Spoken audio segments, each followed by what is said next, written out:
څلوېښت کلنه یمنۍ میرمن توکل کرمان چې بشپړه نوم یې توکل عبدالسلام کرمان دی په 1999 کال کې په یمن هېواد کې زېږېدلې.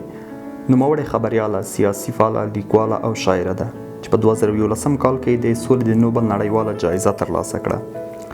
میرمن کرمان لومړنۍ عربه میرمن ده چې د نوبل نړیواله جایزه یې ترلاسه کړې. د نوبل د جایزې ترلاسه کولو وروسته له میرمن کرمان څخه یوه خبریال وپوښتل ولې د حجاب کړی په داسې حال کې چې ته یوه باشعوره او تحصیل یافته نجلۍ یې. توکل کرمان په ځواب کې ورته وویل په لومړیو کې د دې نړۍ انسانان په بشپړه توګه بربنډ وو. د وخت په تېرېدو سره یې شعور ترلاسه کړ او د ځان د پټولو لپاره به یې د ونو له پاڼو، د حیواناتو له پوستکو او بالاخره له جامو څخه استفاده کوله.